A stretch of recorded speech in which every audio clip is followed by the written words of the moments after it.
আমরা সব সময় চাই যে এই সংসার আমাদের জ্ঞানী বলবে, বুদ্ধিমান বলবে, বুঝদার বলবে, কিন্তু মূর্খ মূর্খ যেন কেউ না বলে।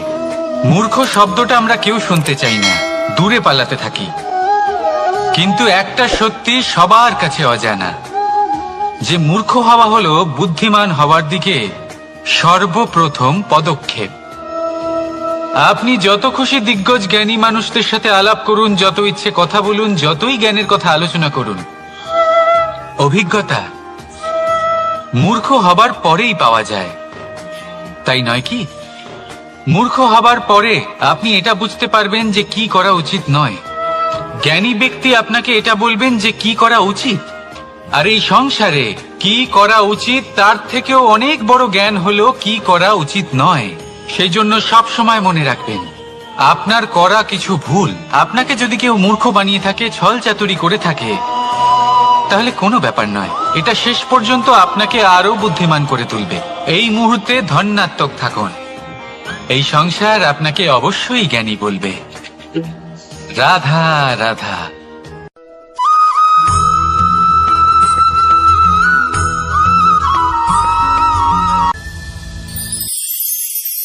সময়, কথায় আছে আমাদের জীবনের প্রত্যেক মুহূর্ত স্বর্ণর মতো হয়।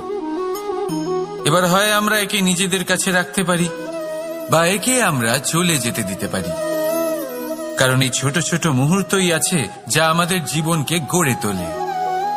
এখন এই জীবন কেমন হবে তা আমাদের উপর নির্ভর করে। যদি আপনি একটা মুহূর্তের যত্ন না নেন, যদি আপনি এক মুহূর্ত ভালো না বাসেন, যদি আপনি এক মুহূর্ত স্নেহের আনন্দ না উপভোগ করতে পারেন, তাহলে দেখতে দেখতেই আপনার সমস্ত সময় নষ্ট হয়ে যাবে, আপনি জানতেও পারবেন না। অর্থাৎ এই সময় স্বর্ণ হতে পারে না। তবে আমরা একে স্বর্ণ বানিয়ে নিতে পারি আমাদের চেষ্টার মাধ্যমে। এই সময় শুধু একটি লাঙল যা মাটির সাথে লড়াই করতে পারে, আর কিছু নয়। একটা অত্যন্ত গুরুত্বপূর্ণ কথা মনে রাখবেন, আপনার কাছে শুধু সময় আছে। এবার আপনি এটা দিয়ে স্বর্ণ বানাবেন না ঘুমিয়ে স্বপ্ন দেখে একে নষ্ট করবেন, সিদ্ধান্ত আপনারই। রাধা রাধা।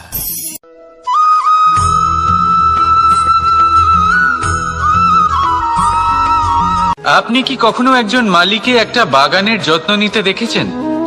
যদি কখনো একটা গাছে উই ধরে যায়, মালি তখন শুধু সেই গাছের নয়, সমস্ত বাগানের চিকিৎসা করায়। আপনারা হয়তো বলবেন, এ কেমন মূর্খতা, যখন উই একটা গাছে লেগেছে সমস্ত বাগানের চিকিৎসা কেন করাতে হবে? এ তো অযথা পরিশ্রম করা। কিন্তু মালি খুব ভালো করে জানে যে উই হয়তো একটা গাছে লেগেছে, কিন্তু তা সমস্ত বাগানকে নাশ করে দিতে পারে।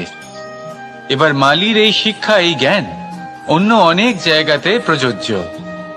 এই সংসারে আমরা শুধুমাত্র নিজের পরিবারের কথাই চিন্তা করি, তাদের যত্ন নিই, চেষ্টা করি যেন তারা ভালো থাকেন, সুখে থাকেন।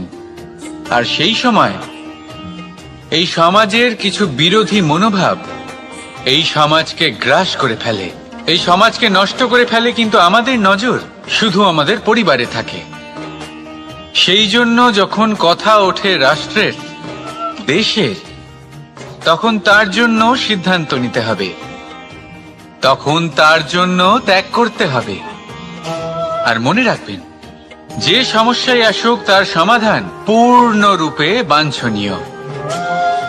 এই সংসারে প্রত্যেক ব্যক্তি যদি নিজের পরিবারেরও খেয়াল রাখেন এবং সমাজেরও খেয়াল রাখেন এবং সঠিকভাবে এই দেশেরও খেয়াল রাখেন, তবেই এই দেশ সম্পন্ন হতে পারবে।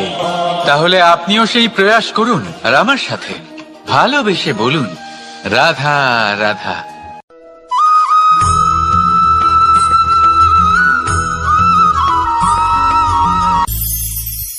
ভবিষ্যৎ।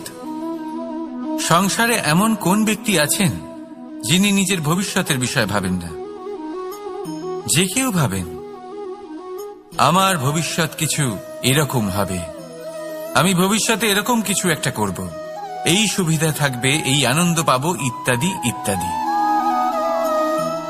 কিন্তু সত্যি বলি, ভবিষ্যতের থেকে বড় ভণ্ড আর কেউ নেই। ভবিষ্যৎ আপনাকে ছেড়ে চলে যাবে, আপনি জানতেও পারবেন না। ভবিষ্যৎ আপনার থেকে আপনার বর্তমান কেড়ে নেবে। অনেক সময় আমরা ভবিষ্যতের বিষয় ভাবতে থাকি, দুশ্চিন্তা করতে থাকি। ভবিষ্যৎ দিয়ে নিজেকে এতটাই ঘিরে ফেলি যে বর্তমান কি তা ভুলেই যাই, তার বোধই আমাদের থাকে না। ভাবুন, ভবিষ্যৎ কি? ভবিষ্যৎ হলো সেটাই যা এখনো পর্যন্ত ঘটেনি।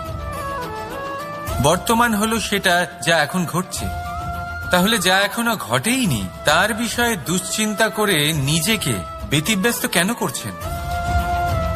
এই বর্তমান, এটাই হলো গুরুত্বপূর্ণ। এর উপরে সমস্ত ভাবনা কেন্দ্রীভূত করুন। মনে লক্ষ্য অবশ্যই রাখুন, কিন্তু পুরো মনোযোগ শুধু বর্তমানে থাকবে।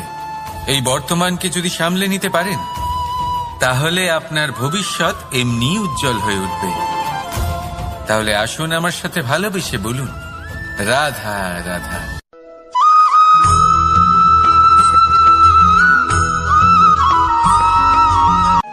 কথায় বলা হয়, জীবনে ভালোবাসাই হলো সুখের মূল। এটা সত্য। এবার প্রশ্ন হলো এটাই যে এই ভালোবাসা কার সাথে করা উচিত। যদি আপনি কিছুক্ষণের জন্য সুখ পেতে চান, তাহলে ভালোবাসুন নিজের রুচি মতো। যদি আপনি কিছুদিনের জন্য সুখ পেতে চান, ভালোবাসুন নিজের বন্ধুদের। যদি আপনি কয়েক মাসের জন্য, কয়েক বছর বা অনেক বছরের জন্য সুখী হতে চান, তাহলে ভালোবাসুন নিজের পরিবারকে, মাতা পিতা, নিজের সন্তান, স্বামী স্ত্রী, নিজের আত্মীয়দের। কিন্তু যদি আপনি চিরকালের জন্য সুখী হতে চান, তাহলে ভালোবাসতে হবে শুধু নিজের কর্মগুলিকে। কারণ সম্পর্ক যেমনই হোক না কেন, কখনো না কখনো ভেঙে যাবেই। এই সংসার হলো এমনই যে যাদের সঙ্গ আমরা পাই, তাদের সঙ্গ একদিন ত্যাগ করতে হয়। শুধু কর্মই হলো এমন এক সঙ্গ যা কখনো আপনাকে ত্যাগ করবে না। আপনার মৃত্যুর পরেও এই কর্ম আপনাকে বাঁচিয়ে রাখবে। তাই সবসময় মনে রাখবেন, এই কর্ম ধর্ম মনে করে পালন করা উচিত। জীবনের শেষ মুহূর্ত পর্যন্ত কর্মকে ভালোবাসুন। জীবনের শেষ মুহূর্ত পর্যন্ত সুখে থাকবেন। আর আমি তো সবসময় বলি, শুধু কর্ম করতে থাকো, ফলের চিন্তা করো না। তাহলে আসুন আর আমার সাথে ভালোবেসে বলুন, রাধা রাধা।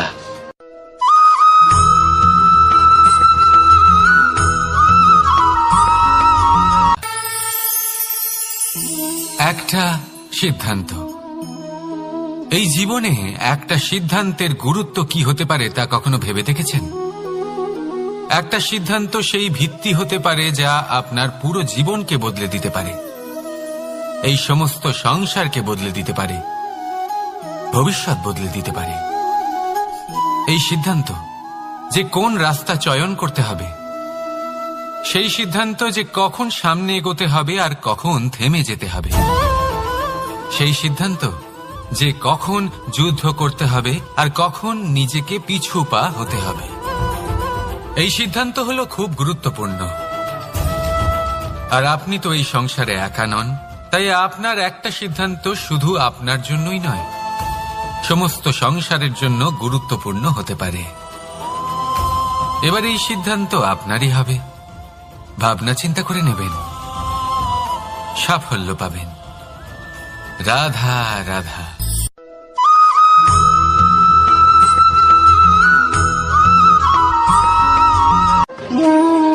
দ্বিধাবোধ।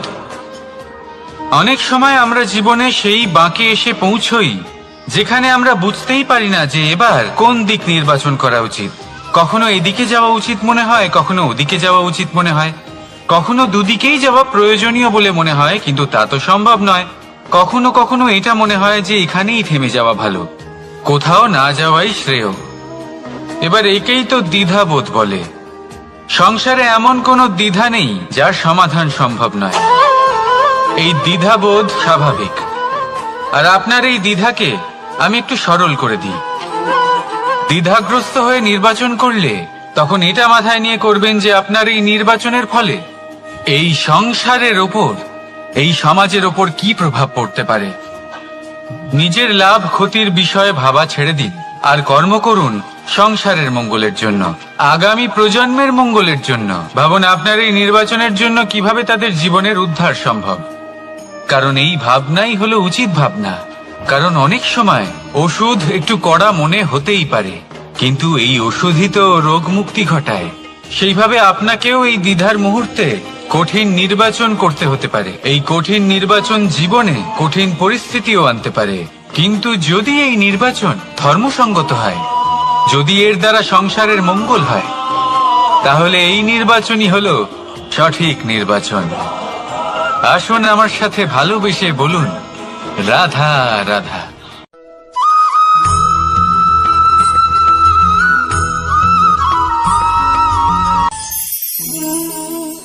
অহংকার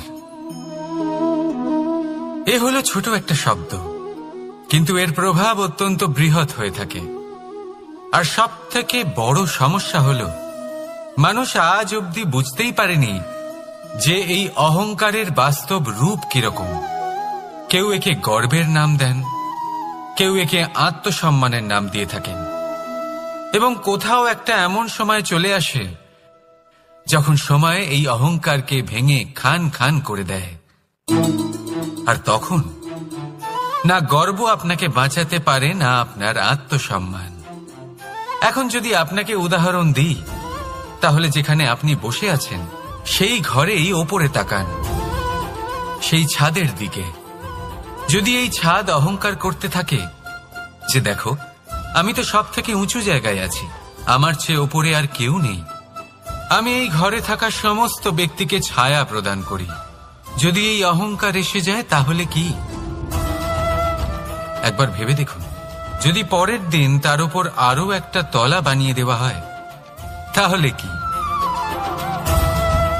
এই ছাদ যার নিজের উঁচু হবার অহংকার ছিল, যে সব থেকে ওপরে ছিল, সে এবার পায়ের তলায় চলে এসছে। এটাই হয়ে থাকে। মনে কখনোই অহংকার পোষণ করবেন না। যদি মনের মধ্যে কিছু রাখতে চান তাহলে প্রেমের ভাব রাখুন, স্নেহ রাখুন। এই অহংকারকে আপনি যা ইচ্ছে নাম দিন, গর্ব হোক, আত্মসম্মান হোক, এর দ্বারা আপনার কোনোভাবেই কোনো লাভ হবে না। তাহলে এই অহংকারকে ত্যাগ করুন আর আমার সাথে ভালোবেসে বলুন, রাধা রাধা।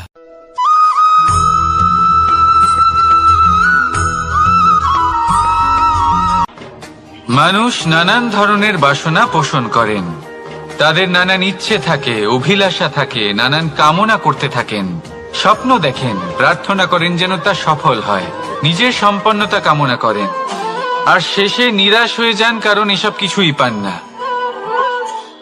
আপনাকে একটা ছোট্ট উদাহরণ দিই। জঙ্গলের রাজা কাকে বলা হয়? সিংহকে। এবার যেহেতু সিংহ বনের রাজা, তাই হরিণ তো তার কাছে এসে এটা বলতে পারে না যে আপনি হলেন বনের রাজা, তাই আপনি আমাকে মেরে ফেলুন, আমাকে খেয়ে ফেলুন আর নিজের ক্ষুধা নিবারণ করুন। এমন তো হয় না। সিংহ যতই বনের রাজা হোক, তাকেও পরিশ্রম অবশ্যই করতে হয়, তবেই তার ক্ষুধা নিবারণ হয়। সেইভাবেই আপনার সমস্ত স্বপ্ন, আপনার সমস্ত ইচ্ছে, আপনার সমস্ত অভিলাষা, সমস্ত আকাঙ্ক্ষা পূরণ হবেই, অবশ্যই হবে, পরিশ্রমের দ্বারা। শুধু ভাবলেই হবে না।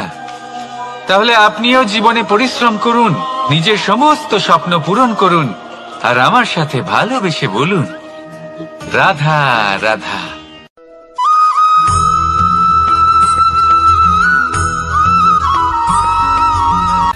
জীবনের এই পথে এগোতে এগোতে আমরা কোথাও থেমে যাই।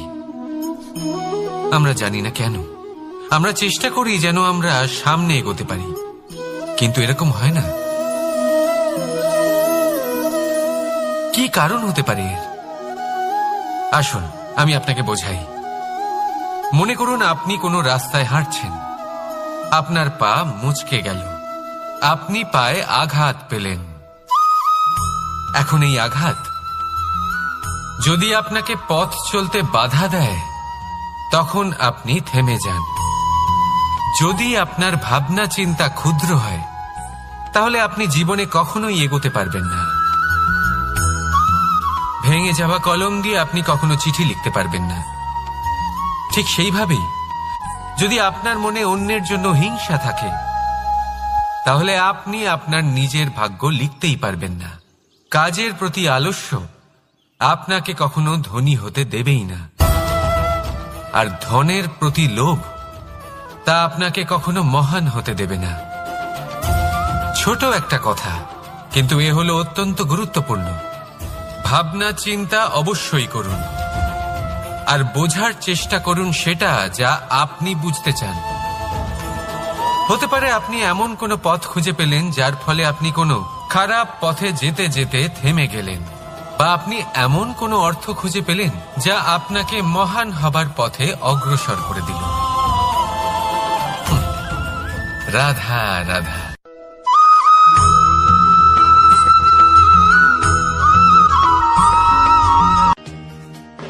আপনি কি কখনো কোনো উঁচু পর্বতের শিখরে পৌঁছতে পেরেছেন?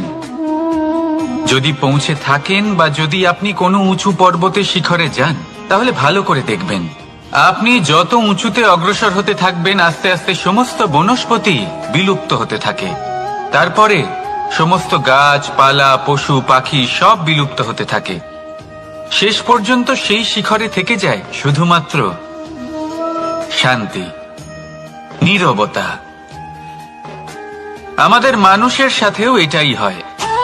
মানুষ যখন আত্মবিকাশের পথে অগ্রসর হতে থাকে এবং নিজের জীবনের শিখরে পৌঁছতে চায় তখন তার একা থাকা অত্যন্ত প্রয়োজনীয় হয়, আর তাকে তখন ত্যাগ করতে হয় নিজের সুখ স্বাচ্ছন্দ্য, নিজের সম্পত্তি, নিজের সমৃদ্ধি, নিজের সৌন্দর্য। দেখুন, জীবনের শিখরে পৌঁছনো একেবারেই সহজ কাজ নয়। এ হলো অত্যন্ত দুর্গম এক পথ, কিন্তু যদি আপনি সেখানে পৌঁছতে চান তাহলে আপনাকে ত্যাগের প্রবৃত্তি জাগিয়ে তুলতে হবে। ত্যাগ কি সেটা জানতে হবে, কারণ ত্যাগের ফলেই মনে শান্তি আসে, আর সেই শান্তির ফলে মনে উৎপন্ন হয় প্রেম। আর এই প্রেমই হলো জীবনের অন্তিম লক্ষ্য। তাহলে আসুন আমার সাথে ভালোবেসে বলুন, রাধা রাধা।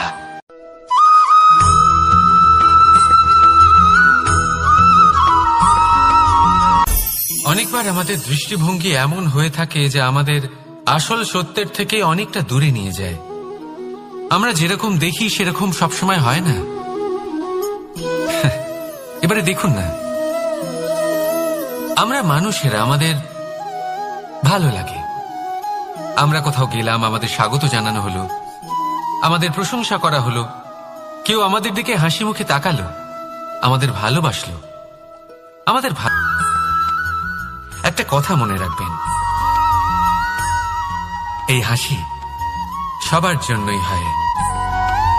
আপনি তাদেরকেও হাসি উপহার দিতে পারেন যাদের আপনি চেনেন, তাদেরও দিতে পারেন যাদের আপনি চেনেন না, ছোটদের দিতে পারেন, বড়দের দিতে পারেন, সবার জন্যই হলো এই হাসি। কিন্তু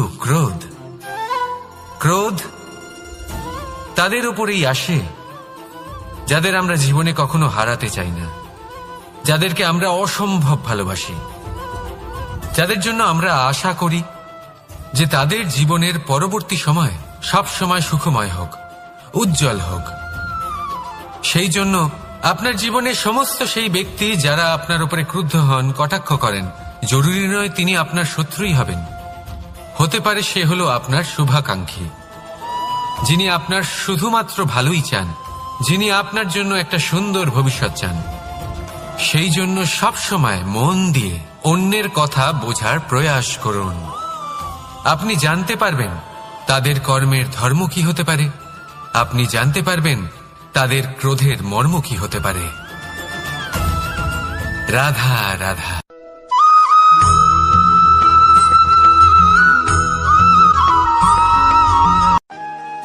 মানুষ বলেন প্রেমে অনেক শক্তি আছে, আর এটা সত্যিও বটে। প্রেমে এতটাই শক্তি থাকে যে শত্রুতার বড় বড় স্তম্ভকেও এত সহজে ফেলে দিতে পারে। কিন্তু আপনি দেখে থাকবেন, যারা অধিক শক্তিশালী হন তারা দুই ধার সম্পন্ন তরোয়ালের মতো হন। কারণ এই প্রেম যদি আচরণে থাকে, মনে থাকে, বিচার বুদ্ধিতে থাকে, তাহলে তা শুভ হয়। এই প্রেম সৃজন করে। কিন্তু প্রেম যদি ব্যবসার অঙ্গ হয়, যদি এই প্রেমের ব্যবহার নিজের স্বার্থ, নিজের অহংকারের জন্য করা হয়, তাহলে তা সংসারের বিনাশ ঘটাতে পারে। রাধা প্রেমের ব্যবহার করেছে শাম্বের কারণে, আর শাম্ব সেই প্রেমের ব্যবহার করেছে নিজের অহংকার, নিজের স্বার্থ সিদ্ধির জন্য। শেষ পর্যন্ত ক্ষতি শাম্বের হলো না, হলো প্রেমের। তাই মনের মধ্যে প্রেম ভাব অবশ্যই রাখুন, নিজের আচরণেও প্রেম ভাব বজায় রাখুন, কিন্তু সতর্কও থাকবেন আপনার এই প্রেম, একে নিয়ে কেউ ব্যবসা না করে ফেলেন। আসুন আর এই ভালোবাসার সাথেই বলুন, রাধা রাধা।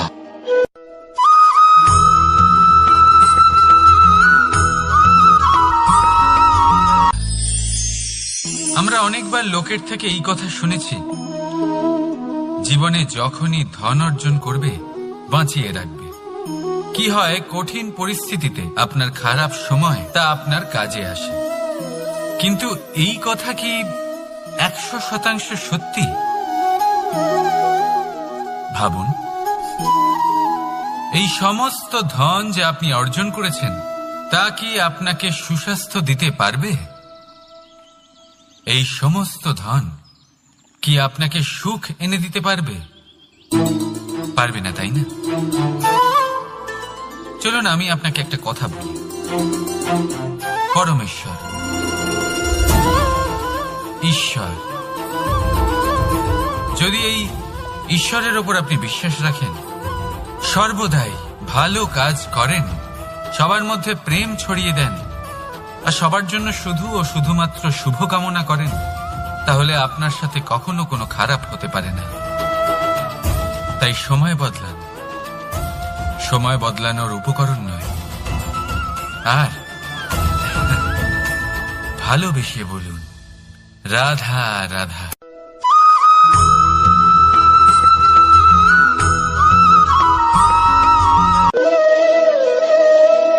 ফলটা দেখছেন আপনি? এটা সেই ফল যেটা গাছের সবচেয়ে উঁচু ডালে পাওয়া যায়,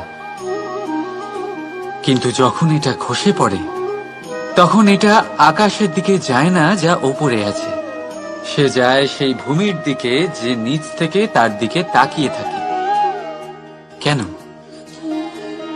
কারণ এই ফলের নিজের উচ্চতার ধারণা মাটির থেকে নিজের দূরত্ব দেখে হয়।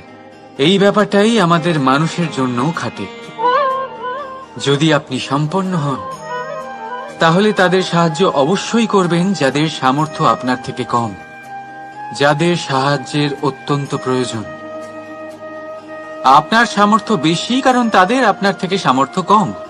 দেখুন, জীবনে আনন্দ শুধু বড় হওয়ায় নয়, বরং তাদের সাহায্য করেও আছে যারা কোনো কারণবশত আপনার থেকে নিচে রয়ে গেছেন।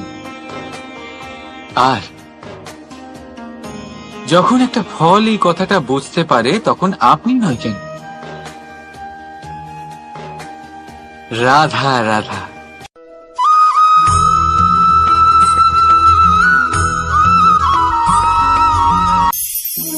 আমরা জীবনে এমন অনেক মানুষকে চিনি যারা অত্যন্ত শক্তিশালী, নিজের পরীক্ষা দিতে কখনো পিছপা হন না, খুব কঠোর হন, আত্মপ্রত্যয়ী হন, কিন্তু তাও তারা সাফল্য পান না। কেন? কি কারণ হতে পারে এর? লৌহ মানবের মতো ব্যক্তিত্বের অধিকারী হওয়া সত্ত্বেও তারা সফলতা কেন লাভ করেন না? এবার এটার উত্তর তাদের ব্যক্তিত্বের মধ্যেই লুকিয়ে রয়েছে। লৌহ মানব, লোহা। আপনি কখনো লোহাকে দেখে থাকবেন, অত্যন্ত শক্তিশালী, অত্যন্ত কঠিন, কিন্তু শুধু তখনই যখন সেটা শান্ত থাকে, শীতল থাকে। তাকে উত্তপ্ত করুন, তা আর কঠিন থাকবে না। তার উপরে এক আঘাত করুন আর চিনতে শিখুন সেই চিন্তাগুলো যা ক্রোধ বাড়িয়ে দেয়, আর সেগুলোকে শেষ করে দিন, নয়তো সেই রাগ আপনার পতন অবশ্যই ঘটাবে। রাধা রাধা।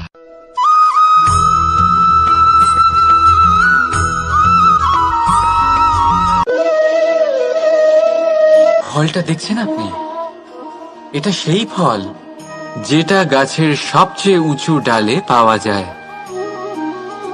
কিন্তু যখন এটা খসে পড়ে তখন এটা আকাশের দিকে যায় না যা ওপরে আছে, সে যায় সেই ভূমির দিকে যে নিচ থেকে তার দিকে তাকিয়ে থাকে। কেন?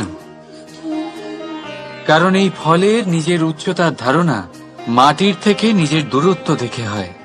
এই ব্যাপারটাই আমাদের মানুষের জন্যও খাটে।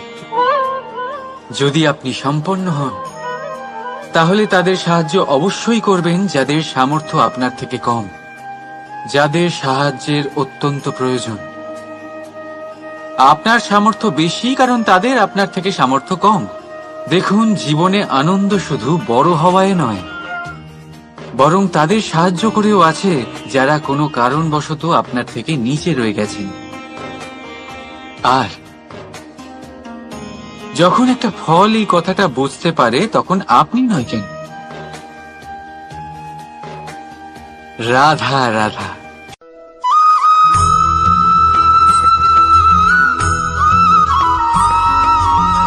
আপনি কি কখনো জলকে নিজের মুঠোতে ধরে রাখার চেষ্টা করেছেন? চলুন আজ করা যাক।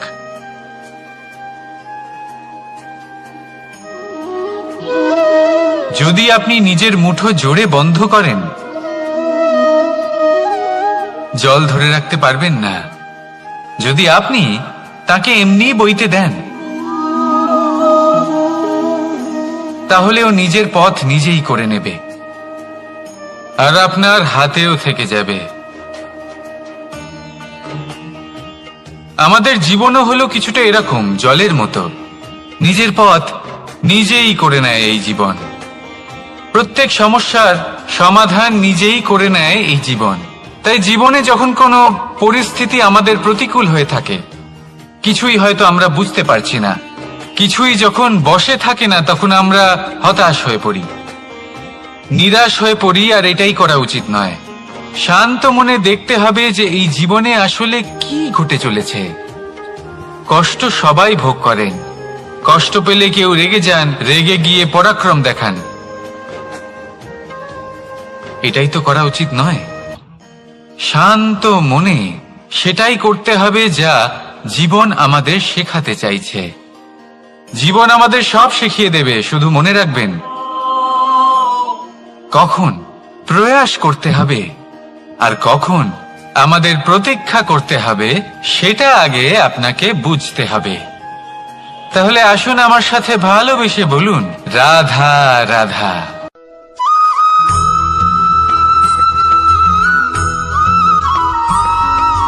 সময় বড়ই বিচিত্র অনুভব দেয়। যখন অপেক্ষা করছেন তখন অনেক লম্বা হয়ে যায়। প্রতিটা মুহূর্ত একটা গোটা দিনের মতো মনে হয়।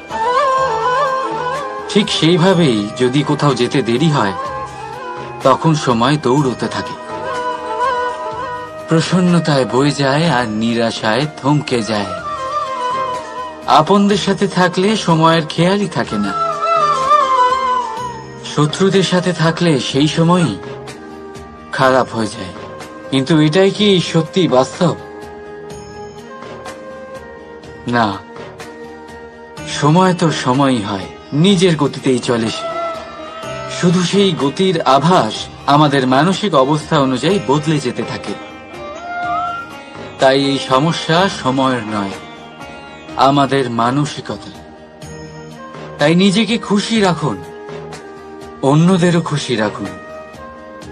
আগের সমস্ত ঘটনা ভুলে যান আর একটা উজ্জ্বল ভবিষ্যতের দিকে অগ্রসর হন। সময় সবসময় ভালোই লাগবে। প্রেম করুন সবার সাথে, সময় সবসময় সুখেই কাটবে। রাধা রাধা।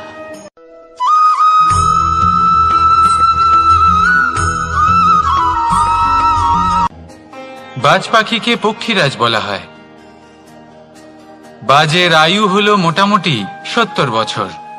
এবার 40 বছর হতে হতেই ওদের পালক লম্বা এবং ভঙ্গুর হয়ে যেতে থাকে, ঠোঁট বেঁকে যায়, ডানা ভারী হয়ে যায়, অর্থাৎ আগের মতো উড়তে পারে না, সেই শক্তি থাকে না। এবার সেই বাজ কি করবে? বাজ সব থেকে কঠিন নির্বাচন করে, নির্বাচন নিজের পুনর্স্থাপনার।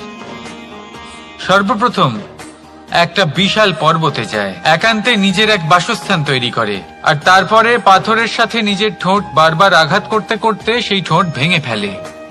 তারপরে সে অপেক্ষা করে সেই ঠোঁট পুনর্নির্মাণ হওয়ার। তারপর সেটাই করে নিজের পালকের সাথে। তারপরে নিজের ডানা থেকে এক এক করে ভারী পালকগুলো ছিঁড়ে ফেলে দেয়। আর তারপর 150 দিনের এই যন্ত্রণা সহ্য করার পরে ও ফিরে পায় নিজের ওড়বার অনন্য ক্ষমতা, সেই শক্তি। আর তারপরে ও জীবনের পরবর্তী 30 বছর বাঁচে। কি বুঝলেন আপনি? যদি ইচ্ছে শক্তি থাকে তাহলে একজন দুর্বলও শক্তিশালী হতে পারে। আপনিও এটাই করুন, নিজের অতীতের যন্ত্রণার বোঝাগুলিকে ত্যাগ করুন আর কল্পনার খোলা আকাশে উন্মুক্ত হয়ে উড়ে বেড়ান। নিজের পুনর্স্থাপনা করুন, তবেই সর্বশ্রেষ্ঠ হতে পারবেন। আর মনে রাখবেন, এই ছোট ছোট পদক্ষেপই বড় বড় শিখরে পৌঁছে দিতে পারে। তাহলে আসুন আর আমার সাথে ভালোবেসে বলুন, রাধা রাধা।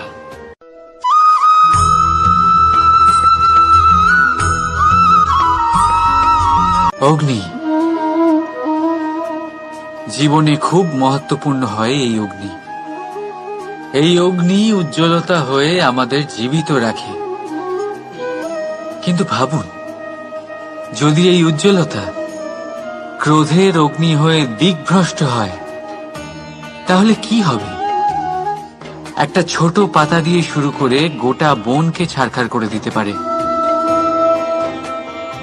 ঠিক সেরকমই মানুষের ক্রোধের আগুনও অন্যদের তো ভস্ম করেই, কিন্তু তার পূর্বে স্বয়ং নিজেকেই ভস্ম করে দেয়। তাহলে কি করা যায়? কি করে নিয়ন্ত্রণ করা যায় তাকে? উত্তর হলো, তাতে জল ঢেলে দিয়ে, জলের মতো বইতে দিন একে। ঠিক সেইভাবে যেমন সূর্য নিজের অগ্নিকে তেজ বানিয়ে আপনার কাছে পৌঁছে দেয়।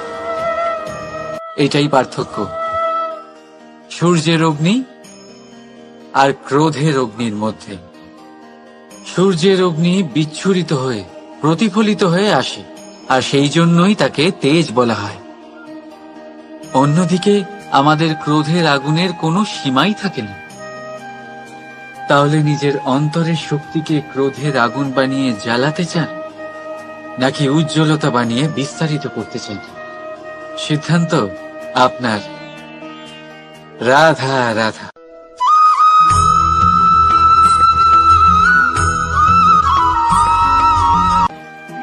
মানুষ, কোন ব্যক্তির নির্মাণ হয় কিভাবে?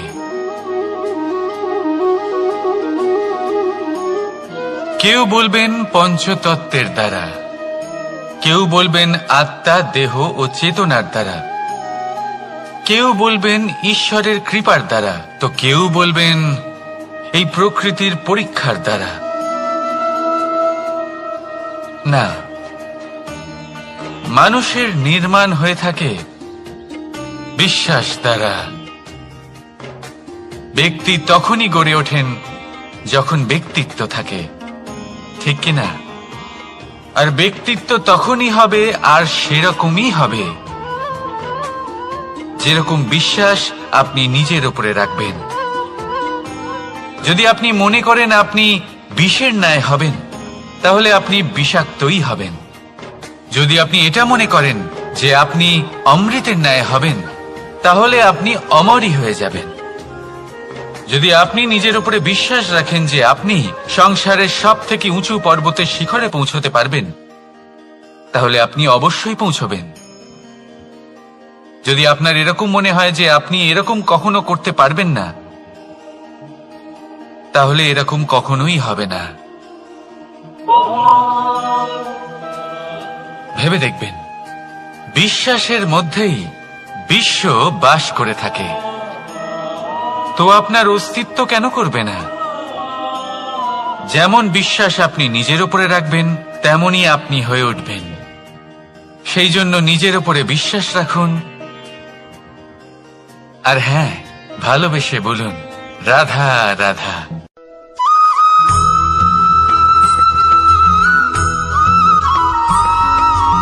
এই সংসার অনেকটাই বড়, আর আমরা তার কাছে অত্যন্ত নগণ্য।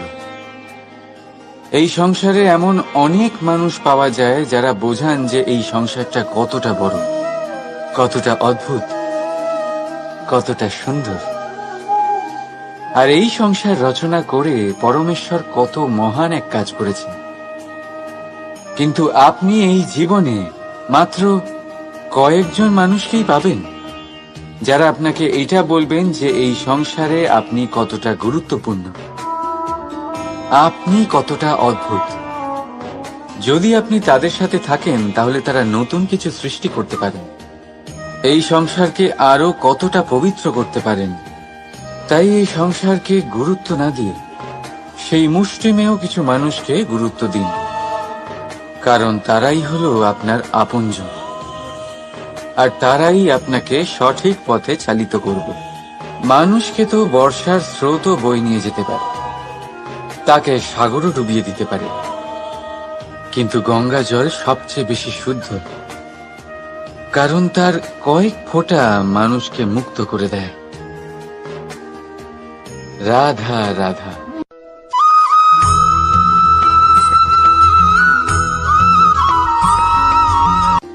অনেক ব্যক্তির মনে একটা প্রশ্ন জাগে আমাকে আর রাধাকে নিয়ে। বলেন যে, না আমি আর রাধা একসাথে থাকি, না আমাদের বিয়ে হয়েছে। আমি এখানে দ্বারকাতে, ও ওখানে বর্ষণাতে, তাও এত ভালোবাসা কি করে? এ কেমন সম্পর্ক? আমি তাদের একটা সহজ কথা বলতে চাই।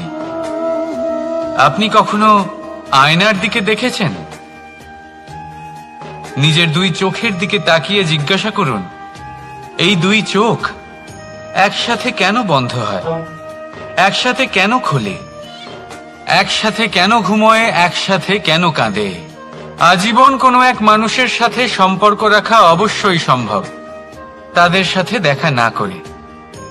আমার আর রাধার ভালোবাসাও কিছুটা এরকমই, আর কিছুটা এরকমই হয় ভালোবাসা দুই নয়নের মতো, যারা কখনোই মিলিত হবে না, কিন্তু চিরকালের জন্য একসাথে জুড়ে থাকবে। এই অনুভূতি নিঃস্বার্থ হয়, আর এই নিঃস্বার্থ ভালোবাসা আপনাকে আনন্দের পথে অগ্রসর করে। জীবনে সবসময় নিঃস্বার্থভাবে ভালোবাসুন,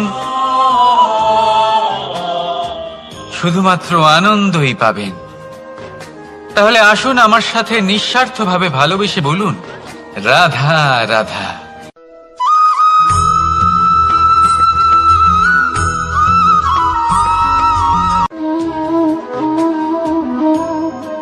এ হলো একটা পাতলা সুতো।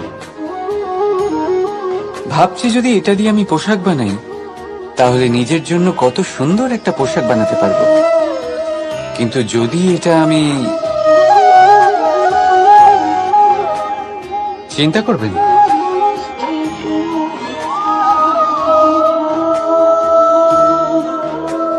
দেখুন এই সুতো জোড়া লেগে গেল। শুধু পার্থক্য হচ্ছে এটাই যে আগের মতো এটা আর সরল নেই, কে একসাথে বেঁধে রাখবে। অহংকার আর স্বার্থের আঘাত সে সহ্য করতে পারে না, ছিঁড়ে যায়। চেষ্টা করলে আবার এই সম্পর্ক হয়তো জোড়া লাগতে পারে, কিন্তু তা আগের মতো কখনোই থাকে না, কারণ মনে গিট পড়ে যায়। সেই জন্য প্রেমকে স্নেহের সাথে সামলে রাখুন, অহংকার আর স্বার্থের থেকে দূরে থাকুন। রাধা রাধা।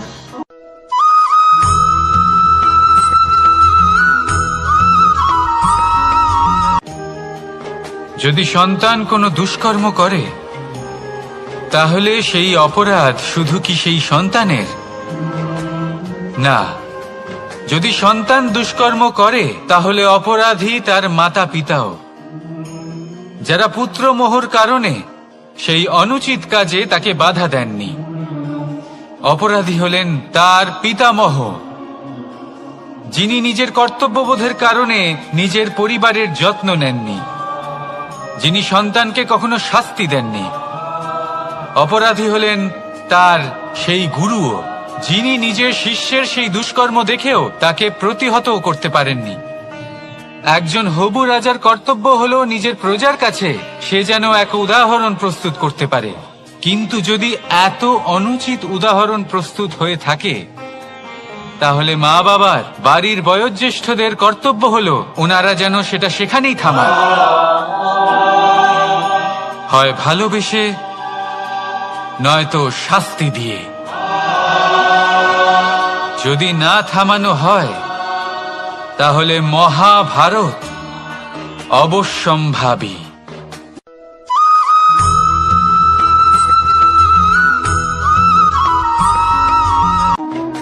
আগুন কি করে? জ্বালায়। সেটা কাঠই হোক, কয়লা হোক, বস্ত্র হোক, যাই আপনি আগুনে দেবেন তা ভস্ম হয়ে যাবে। কিন্তু সোনা, যদি আপনি সোনা আগুনে ফেলেন তাহলে তা কুন্দন হয়ে নিজের অস্তিত্ব তৈরি করে। যদি আপনি লোহা গরম করেন তাহলে তা ইস্পাত হয়ে যায়। কেন? কেন হয় এরকম? কারণ তাদের অন্তরের আগুন জ্বালানোর আগুনের থেকে অনেক বেশি তীব্র হয়। এই আগুন হলো পবিত্রতার, এই আগুন হলো নিশ্চয়তার। যদি আপনার লক্ষ্য স্থির থাকে, আপনার ইচ্ছে দৃঢ় হয়, তাহলে কুন্দন হয়ে বেরোবেন, ইস্পাত হয়ে বাঁচবেন, অন্তর থেকে শক্তি পাবেন, আর কেউ আপনার সাথে কোনো অনিষ্ট করতে পারবে না।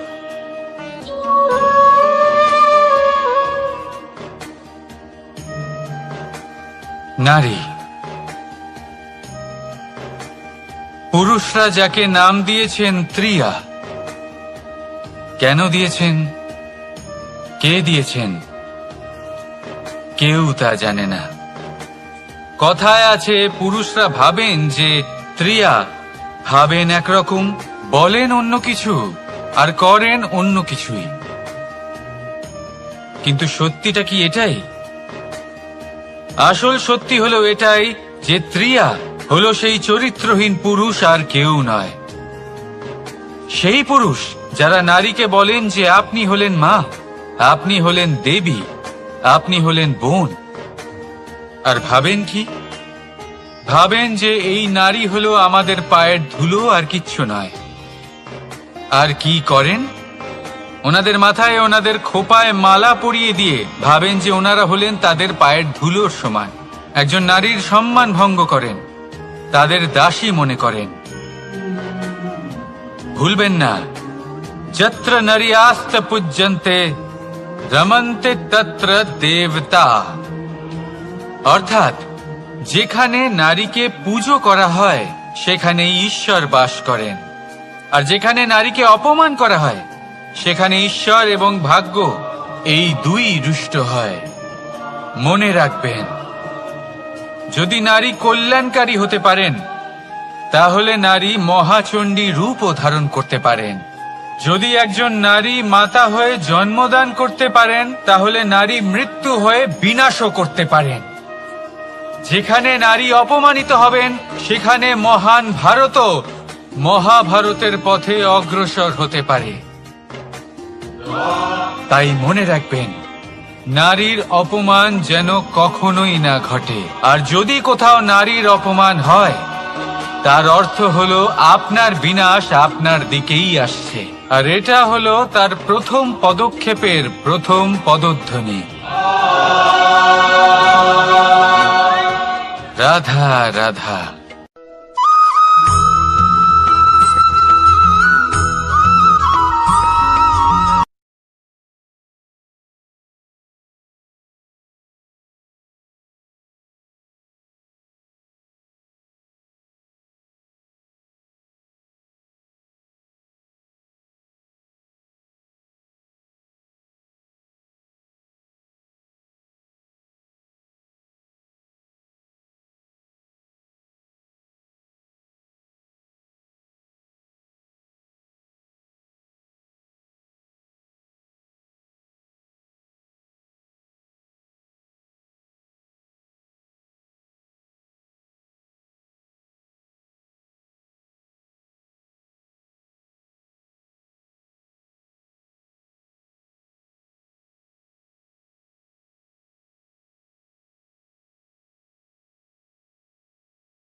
নারী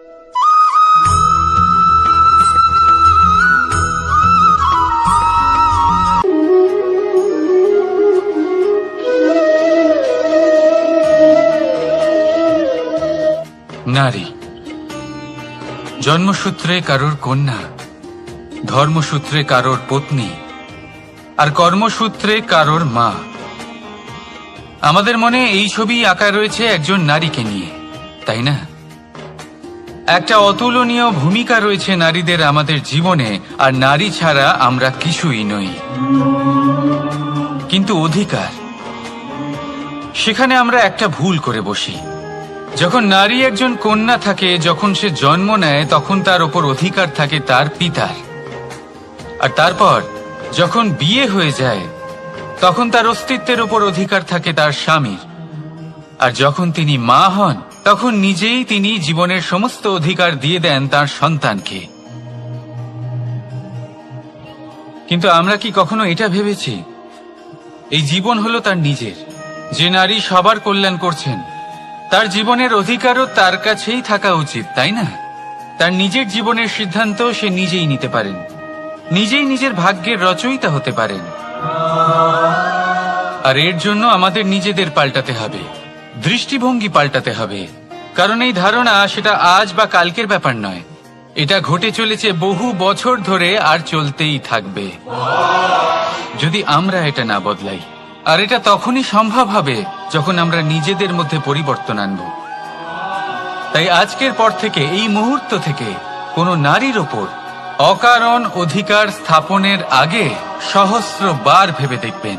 কারণ যখন নারী নিজের অধিকার কেড়ে নিতে বাধ্য হবেন, তখন শুধু এবং শুধুমাত্র বিনাশই ঘটবে। রাধা রাধা।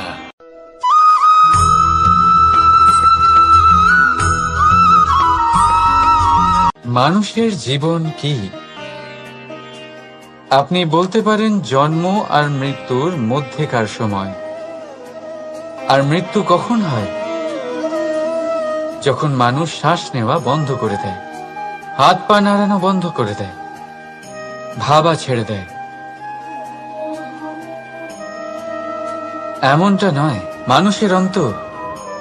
তার মৃত্যু তখনই হয় যখন তার অন্তরের করুণা শেষ হয়ে যায়। করুণা, সেই ভাব যা মানুষকে মানুষ করে তোলে, যা এক মানুষকে আরেক মানুষের কষ্টে তার প্রয়োজনীয়তা অনুভব করে। আর সেটাই তাকে শক্তি দেয় অন্য কাউকে সহায়তা করার জন্য, তাকে পাত্র করে এই সৃষ্টির নিয়ন্তা হবার জন্য।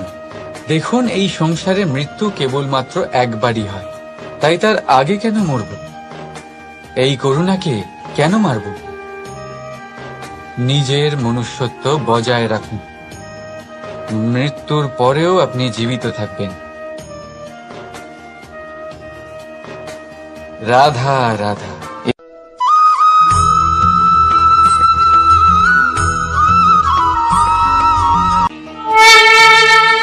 পঞ্চমহাতত্ত্ব, পঞ্চমহাভূত, এদের বিষয়ে আমি আপনাদের সবকিছুই বলে দিয়েছি। কেন? এরা আমাদের জীবনের সব থেকে বড় শিক্ষক। আর এদের থেকে আমরা কি শিক্ষা পাই? নিশ্চিত রূপে এই পঞ্চমহাতত্ত্ব আমাদের দেহের নির্মাণ করে, কিন্তু একটা ষষ্ঠ মহাতত্ত্ব রয়েছে, এমন এক তত্ত্ব যার না কোনো ভার আছে, না কোনো পরিমাণ আছে, কিন্তু তা হলো অত্যন্ত গুরুত্বপূর্ণ। ভাবনা। কেউ একে আত্মা বলে, কেউ একে বিবেক বলে, কেউ একে প্রাণ বলে, আর কেউ বলে চেতনা। এবার এই চেতনা যখন পঞ্চমহাতত্ত্বের সাথে জুড়ে যায়, এক হয়ে যায়, তখন মানুষের জীবনের নির্মাণ হয়। এবার আপনার দেহের নির্মাণ জন্ম থেকেই পঞ্চমহাতত্ত্ব করে দেয়, কিন্তু এই ভাবনা, এই চেতনা, একে আপনি নিজেই এগিয়ে নিয়ে যেতে পারেন। একে দিশা দেখাতে হবে, এর বিকাশ আপনাকেই করতে হবে। কিভাবে? তা আপনার উপর নির্ভর করছে।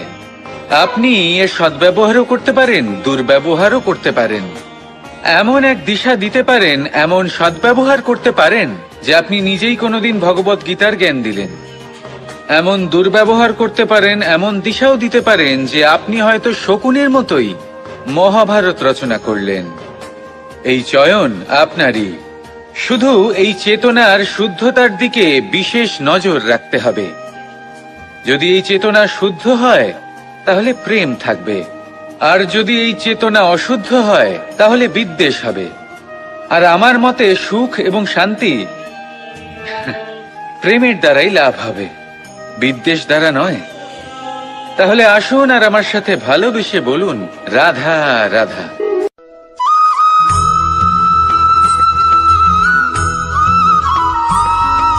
এটা হলো সূচ, আর এটা হলো তলোয়ার। এবারে আপনারা বলুন, আপনাদের দৃষ্টিকোণ থেকে এই দুই বস্তুর মধ্যে কোনটা বেশি শক্তিশালী আর গুরুত্বপূর্ণ হতে পারে? আপনি বলবেন তলোয়ারই সবচেয়ে শক্তিশালী বা গুরুত্বপূর্ণ। আচ্ছা, মানলাম যে তলোয়ার বেশি ভারী হয়। তলোয়ার আপনাকে যুদ্ধে বিজয়ী করে, যুদ্ধে শত্রুর বিনাশ করে, কিন্তু তলোয়ার দিয়ে আপনি কখনো আপনার বস্ত্র সেলাই করতে পারবেন না। যদি আপনার পায়ে কাঁটা ফুটে যায় তা আপনি তলোয়ার দিয়ে বের করতে পারবেন না। আপনাকে সূচের ব্যবহার করতেই হবে। এবারে বলুন, তলোয়ার পেয়ে যাওয়ার পরে এইভাবে সূচকে হারিয়ে ফেলা কি ঠিক হবে?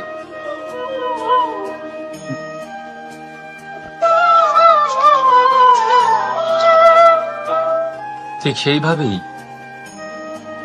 জীবনে সম্পন্ন বন্ধু পাওয়ার পরেও আপনার সেই বন্ধুদের হারাবেন না যারা কম সম্পন্ন, দরিদ্র। কারণ তারা আপনার সাথে তখন ছিলেন যখন আপনি কিছুই ছিলেন না, আর জীবনে দরকার পড়লে তারাই আপনার কাজে আসবে, সম্পন্ন বন্ধু নয়। তাই যাকে ভালোবেসেছেন তার সাথে বন্ধুত্ব পালন করুন। চিত্ত আনন্দে জেগে উঠবে। রাধা রাধা।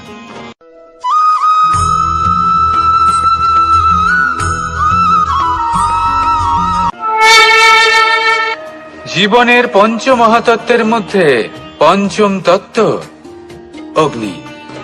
অগ্নি যা জ্বালাতে সাহায্য করে, কিন্তু তা উত্তাপও প্রদান করে। নিশ্চিত রূপে অগ্নি আমাদের জ্বালিয়ে দিতে পারে, কিন্তু আপনি কি কখনো এটা ভেবে দেখেছেন যে আগুন, তাকে নিজেকে কতটা জ্বলতে হয়, তাকে নিজেকে কতটা তাপ সহ্য করতে হয়?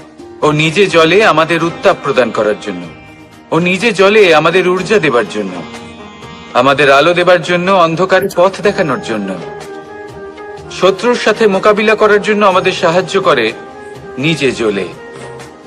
যখন আমরা কোনো দেবতার জন্য যজ্ঞ করি তখন দেবতার ভোজন গ্রহণ করার নিমিত্ত হয় এই অগ্নি। কত কিছু ওকে সহ্য করতে হয় আমাদের এত কিছু দেবার জন্য।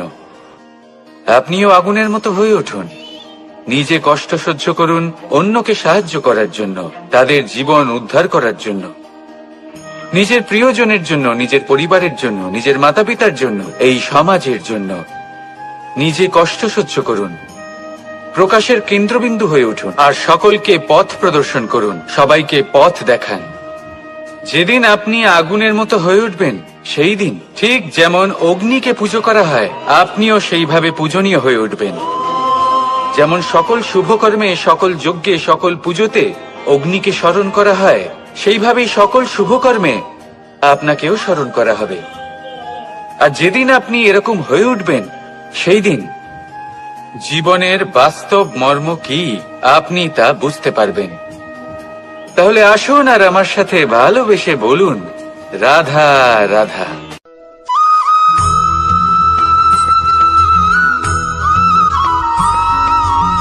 পঞ্চমহাভূত। জীবন রচনায় এর অবদান অনস্বীকার্য। এই পঞ্চমহাভূত আসলে কি?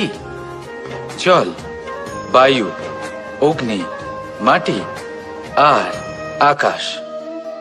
এবার শুধুমাত্র জীবন রচনায় এর অবদান আছে তা নয়, শুধু শরীর রচনাতে এর যোগদান আছে তা নয়, বরং এরা হলো আমাদের জীবনের সবথেকে বড় শিক্ষক। এবার আপনারা সকলে চমকে যাবেন। হয়তো আপনারা এই দৃষ্টিভঙ্গি দিয়ে কখনো দেখেননি। আমি আজ আপনাদের বোঝাবো। এদের মধ্যে সব থেকে বড় তত্ত্ব জল। এ আমাদের কি শেখাচ্ছে? এই জল, এর নামই হলো জল, কিন্তু এ কখনোই আমাদের জ্বালায় না, আমাদের জ্বলনের কারণ হয় না। তাহলে কি করে? আমাদের তৃষ্ণা মেটায়, আমাদের শীতলতা প্রদান করে, জীবন দান করে। এর দ্বারা আমরা কি শিক্ষা লাভ করি? যে আপনার উৎপত্তি যেখান থেকেই হোক না কেন, আপনি যেখানেই জন্মগ্রহণ করুন না কেন, আপনার কর্ম সর্বদা শ্রেষ্ঠ হওয়া উচিত। আপনি জলকে যে কোনো পাত্রে রাখুন না কেন, সে সেই অনুসারেই নিজের আকার ধারণ করে নেয়। এর দ্বারা আমরা কি শিক্ষা পাই? এই শিক্ষাই পাই যে যে কোনো পরিস্থিতিতেই নিজেদের মানিয়ে নিতে হবে, নিজেকে সেরকম করে নিতে হবে। যে দেশেই থাকি না কেন, যে স্থানেই থাকি না কেন, যে পরিস্থিতিতেই থাকি না কেন, যে ব্যক্তির সাথেই থাকি না কেন, আমাদের সুখময় হয়ে জীবন অতিবাহিত করা উচিত। দেখুন, আমাদের কত বড় একটা শিক্ষা দিল এই জল, যা আমরা কোনোদিন দেখতেই পাইনি। নিজেকে জলের মতোই করে তুলুন। সুখের ধারায় স্বাচ্ছন্দ্যে প্রবাহমান হতে থাকবেন আপনি। নিজের আকারকে ভেঙে ফেলুন, নিজের সীমা লঙ্ঘন করুন। আপনি অবশ্যই একদিন মহানুভবতা অনুভব করবেন। তাহলে আসুন আর আমার সাথে ভালোবেসে বলুন, রাধা রাধা।